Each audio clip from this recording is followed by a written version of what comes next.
takes if you lucky. First take, stop me. 4 takes, that's true. Hello, welcome into First Take on a Thursday. Thank you so much for hanging with us. Max Kellerman, Molly Karam, Stephen A. Smith in the house. What's up, big boy? Guys. Good to see y'all. How you doing? Good, I'm good. Everything all right? Yes. I'm back from L.A. Yeah, like I told you I would be. Huh? How was it was it? lovely. It was lovely. Our I had a good actor, time. General Hospital. I had a good time. I heard you knocked out everything on your first take, Stephen. Yes, I did. Yes, I did. I did that, got home, and actually got to opportunity to watch one of the great speeches from our very own president. He was spectacular. Owning the road. That was quite a 1-2-3 punch. Michelle, Bill, and then the president. Special. On consecutive days. You don't No doubt. stop, but you are here, so let's get into it. half, Coming up on the show, rapper, producer, entrepreneur, the one and only Birdman is here. He'll join us at the desk. He has a new show. We'll get into that. Also, what he thinks about Dwayne Wade leaving his Miami Heat. That is coming up a bit later, but we start in New York with the Jets. Ryan Fitzpatrick should be under center week 1. The Jets and Fitzpatrick have ended their contract dispute, agreeing to a 1-year, fully guaranteed $12 million deal, according to our Adam Schefter. Now, when Brandon Marshall heard he had his quarterback back, he tweeted this photo of him, Nick Mangold, Eric Decker, with the caption, "Well-deserved and great move by the Jets. Congrats, bro. Now we need to go win some dang games." Hashtag New York, hashtag Fitzmagic. Fitzpatrick had refused to sign the initial offer of 3 years, $24 million, including a total guarantee of $15 million. So the Jets will now have to create room under the salary cap for Fitz. So they only have $9.1 million in cap space, that according to NFLPA records. Stephen A., did Fitzpatrick get a raw deal? Here's what I'm going to say. I don't think he got a raw deal. He could have got more, but I don't think he got a raw deal. In the end, what this comes down to is very, very simple. You could sit up there. I don't think it's something for him to celebrate. He's not going to have a miserable season or anything like that. But was he worth more than $12 million for this particular season? Yes. Now, I know that a lot of people out there are going to look at him. They're going to look at his career record, which is under 500. They're going to consider him a proverbial backup per se, perennial backup, and he's not somebody that you should look at and say, well, you know what, he should have gotten more than $12 million. He should be satisfied. But what I would say to people is this. The Jets were 4-12 before last season. Last season, they finished 10-6. That's a 6-game improvement. Up until that last regular season game against the Buffalo Bills, in which they lost, had an opportunity to get into the playoffs, Max, and they failed to do so. The bottom line is that Fitzpatrick played lights-out football. He passed for nearly 4,000 yards. He completed nearly 60% of his passes. I mean, I'm looking at his numbers right here. 31 touchdowns, 15 interceptions is not great, but 31 touchdowns, 15 interceptions, a QBR of 63, completing 59.6% of his passes, passing for 3,905 yards. What's the problem? When you consider today's NFL economy, when you consider that Jay Cutler's got a $100 million contract and Tony Romo's got a $100 million contract, of course, there are other great ones that we won't even mention them because Fitzpatrick doesn't deserve to be mentioned in the same breath as those guys. But when you look at what he did for the Jets last year, understanding the importance of continuity, the fact that Brandon Marshall and Eric Deckers of the world, people like that, are still there, and you have an opportunity to build upon something that you did last year, particularly with the Brickshaw Ferguson retiring and what have you. You got Nick Mangold and those boys back. You pretty much have the nucleus of your squad in place. You know, you've got Muhammad Wilkerson that you ended up keeping on board, etc. The Jets' defense is anticipated to be better because Todd Bowles is your head coach, a former defensive coordinator extraordinaire before he arrived in with the New York Jets. You don't want to mess this up. So it was good that they kept him. It was more good for the Jets, however, than it is good for Ryan Fitzpatrick. Because if you're Ryan Fitzpatrick, this was a prime opportunity to cash in. And unfortunately, they weren't able to do so. He wasn't able to do so as much as he would have liked. So the Jets came out far bigger winners than Fitzpatrick did in this equation. But I won't call him a loser because $12 million is $12 million for a guy that was considered a journeyman quarterback until we saw what we saw last year. He didn't get a raw deal, Fitzpatrick. A raw deal? No. He's just not that good. I mean, let me start by saying, I preface every time we talk about an athlete on this level, you know, even a college athlete's a tremendous athlete, Division I. If you play in the NFL, in the NBA, in Major League Baseball, NHL, whatever, it goes without saying you are one of the best in the world in an extremely competitive endeavor. You're one of the best in the world, so of course you're great at whatever it is, at whatever sport you're playing. I get it. But we're not talking about that. We're talking about by the standards of the NFL. Fitzpatrick has never been, nor will he ever be, a good quarterback. At best, he's an average-ish quarterback.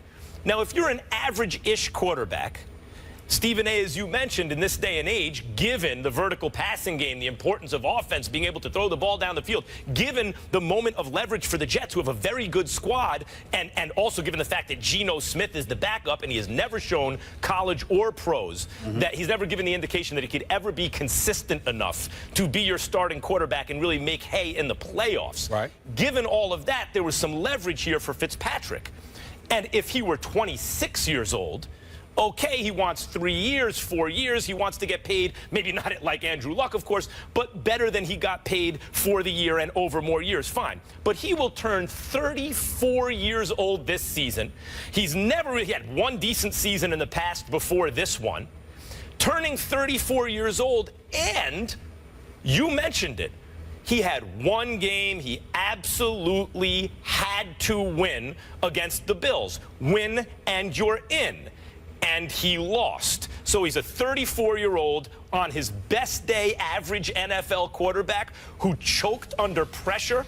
I mean, I think some of it with Fitzpatrick is the perception of him is a little bit out of whack because he's Harvard. So people think Harvard, he must be a very smart quarterback. And in fact, to me, he looks like a mistake-prone quarterback, just not compared to Geno Smith. Compared to Geno Smith, Jets fans are like, oh, okay, we got a guy who can make some decisions. We got a guy who can be somewhat consistent throughout the year.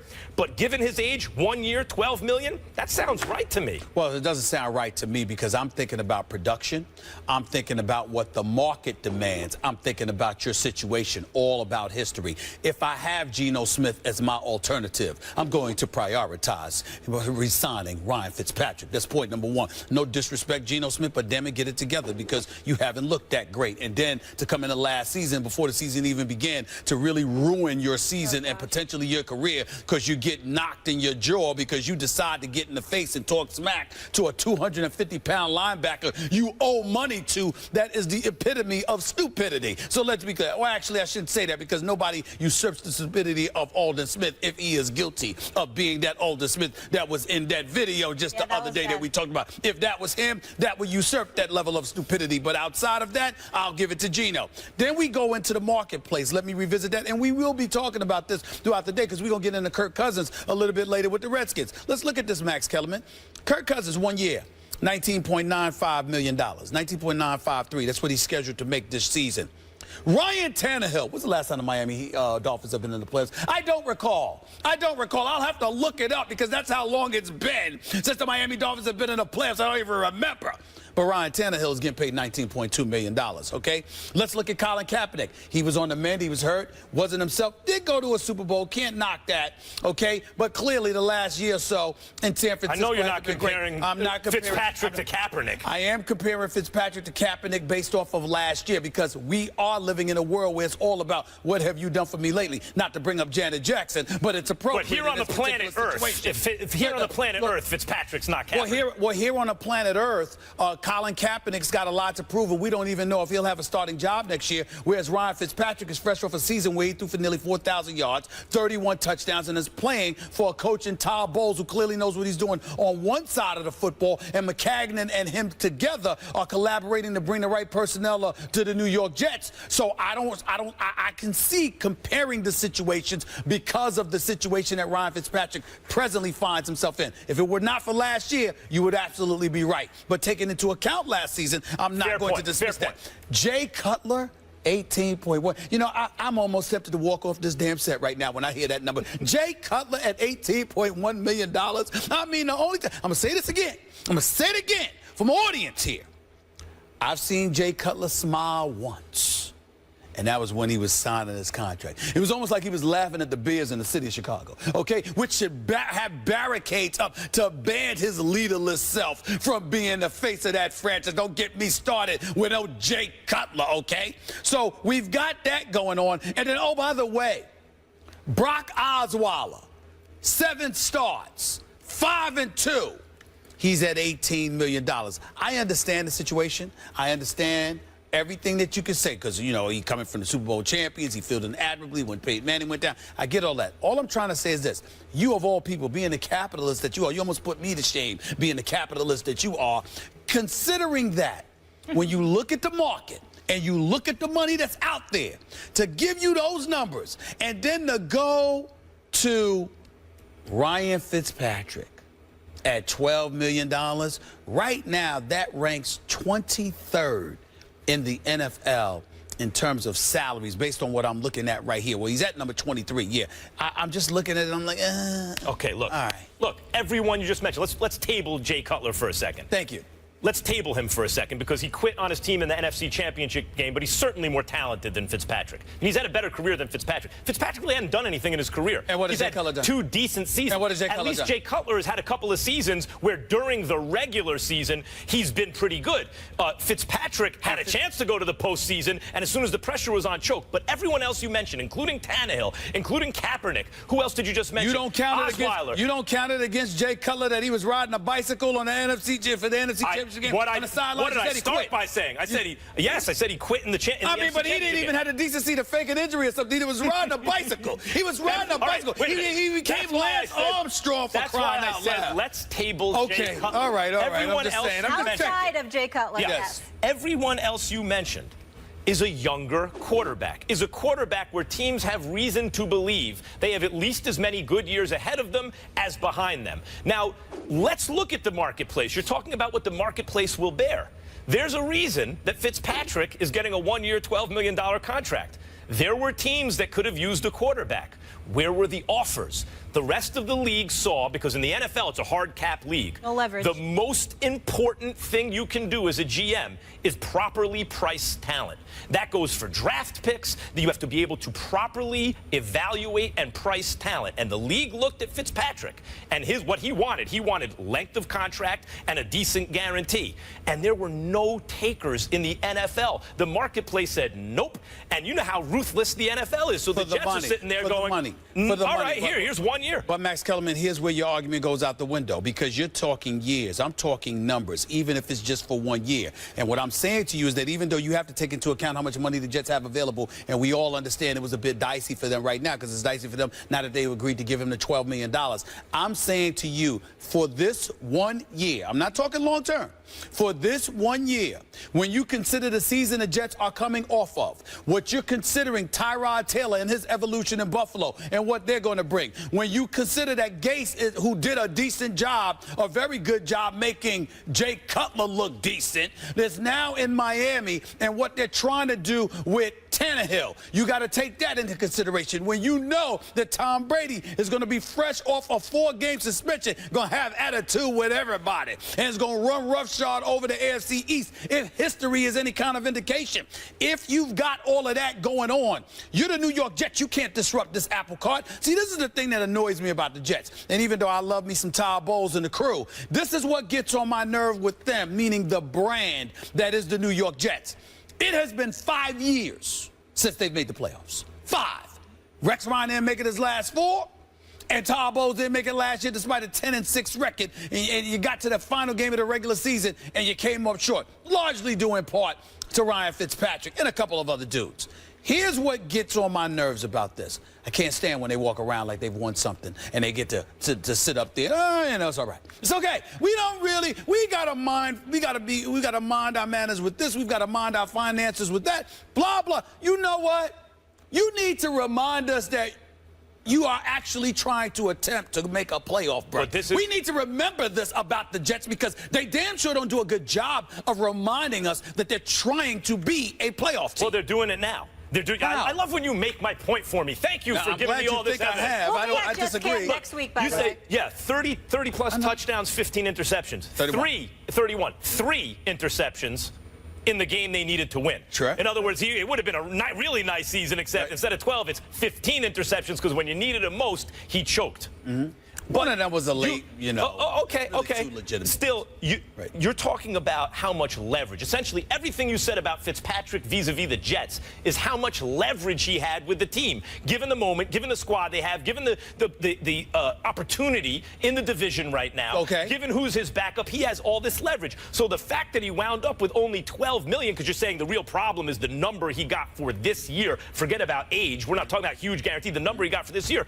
What does that tell me? What does that tell everyone? That there wasn't a market out there for him. That he overplayed his hand. That's on Fitzpatrick. When there was more of a market, before teams spent their money, he was a little greedy. He was going for a little too long contract. A little too many. Talk about, years, Wait, he overplayed stop his the hand. presses. Stop the presses. Max Or else he Kellerman wouldn't get coming more than across 12 as million. a flaming hypocrite on First Take. You are going to sit up there and talk about somebody overplaying their hand or going for the money? Yeah. Are you crazy? Yeah. Of course you're going to go for. I'm going to go for. We're capitalists and Yes. proud of it. So go what do you get do? it. So, what do you do? so go get it. You try to get it. And what happens? And what happens when you overplay your hand? You get less than you would have otherwise got. The proof is in the pudding. Well, it's not always that you get less than what you would have Right, but gotten. this time You it get was. less than what you coveted. There's a difference. If you're Ryan Fitzpatrick, Okay, you're trying to let me tell ask me you he's this. not justified Fine. for asking for more? I am. No, I'm not telling He you is that. justified for I'm asking telling for you more. this. According to you, did he get enough money this year or I don't not? believe he did. Therefore, But he overplayed his hand. Well, remember- Your Honor, I rest my case. No, remember, the Jets at one time were talking 8-9 million. The initial reports that came out talked about how they weren't going to budge from that number. So getting the 12 million was actually better than what folks had reported he would have gotten months ago had he agreed to that deal. But it would have been over multiple wait a years. His minute. guarantee would have been Not bigger. Not necessarily. They were talking 1 year at the I'm time sorry, as I well. rested my case. I can't say anything else. I have a quick follow-up before we go to break here. So outside of New England with Miami, Buffalo, Jets, who's most likely to go to the playoffs? And you talk, Miami, in the AFC? Buffalo, and between Miami, Buffalo, and New York. The AFC East, who's most likely to go to the playoffs? Tell me after someone who Patriots. really knows the answer to that question. I think I Maybe do. the Bills? I think I do the Bills. Yeah? I think I do the Bills because, The Bills. but it's not because of Rex Ryan. Because Rex Ryan has something to show me.